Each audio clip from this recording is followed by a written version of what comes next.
நண்பேண்டா. இந்த ஒற்றைச் சொல்லுக்கு மயங்காத ஆளே கிடையாது. மனிதன் ஒரு சமூக விலங்கு, அவனால் தனித்து வாழ முடியாது.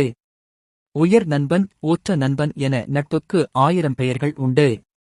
ஆனால் நம் வாழ்வில் வந்து போகும் ஒவ்வொரு நண்பரும் வெவ்வேறு நோக்கங்களுக்காகவே நம்மோடு இணைகிறார்கள்.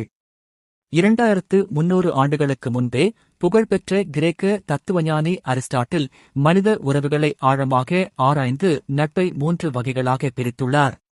உங்கள் நட்பு எந்த வகை என்பதை தெரிந்து கொள்ள இது ஒரு சிறந்த வழிகாட்டி. நட்பு என்பது வெறும் உணர்வு அல்ல, அது 3 நிலைகளைக் கொண்டது என்கிறார் அவர். முதல் வகை காரியத்துக்காக பழகும் நட்பு. ஒருவரிடமிருந்து நமக்கு என்ன லாபம் கிடைக்கும் என்பதை வைத்து இந்த நட்பு உருவாகிறது. உதாரணமாக, பிசினஸ் பார்ட்னர்கள் அல்லது அலுவலகத்தில் வேலை நிமித்தமாக பழகுபவர்கள்.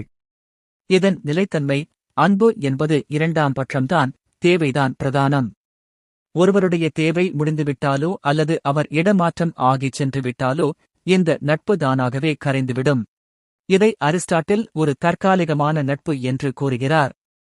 2ஆம் வகை பொழுதுபோக்கிற்காக பழகும் நட்பு. இந்த நட்பு ஒருவருடன் இருக்கும்போது கிடைக்கும் மகிழ்ச்சியை அடிப்படையாகக் கொண்டது. உதாரணமாக, இளைஞர்கள் மத்தியில் இது அதிகம் காணப்படும்.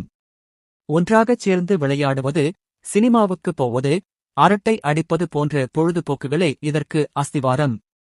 இதன் நிலைத்தன்மை, சுவை மாறும்போதும், வயது கூடும்போதும் அல்லது ஒருவருக்கு அந்த பொழுதுபோக்கில் ஆர்வம் குறையும் போதும் இந்த நட்பும் மங்கிவிடும். இதிலும் ஆழமான பிணைப்பு இருக்காது.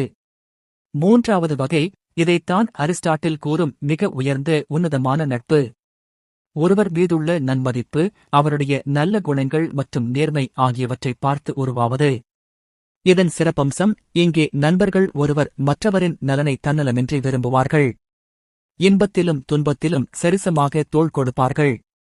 இதன் நிலைத்தன்மை, நல்லொழுக்கம் என்பது காலத்தால் அழியாதது என்பதால் இந்த வகை நட்பு ஆயுள் முழுவதும் நிலைத்திருக்கும். இத்தகைய நண்பர்கள் கிடைப்பது மிகவும் அரிது. அரிஸ்டாட்டிலின் இந்த விளக்கம், நாம் யாரோடு பழகுகிறோம், ஏன் பழகுகிறோம் என்பதை சுயபரிசோதனை செய்ய வைக்கிறது. பயன்பாட்டுக்காகவும் மகிழ்ச்சிக்காகவும் உருவாகும் நட்புகள் வாழ்க்கை பயணத்தில் வந்து போகும் மேகங்கள் போன்றவை. ஆனால் ஒருவருடைய நற்பண்புகளை மதித்து அவரோடு நாம் கொள்ளும் நல்லொழுக்க நட்புதான் வாழ்க்கைக்கு பொருளையும் உண்மையான மகிழ்ச்சியையும் தருகிறது. உங்கள் வாழ்க்கையில் அப்படி ஒரு நண்பர் இருந்தால் அவர்களை கெட்டியாக பிடித்துக் கொள்ளுங்கள். நீங்கள் உண்மையிலேயே கொடுத்து வைத்தவர். அந்த உன்னதமான நட்பைக் கொண்டாடுங்கள்.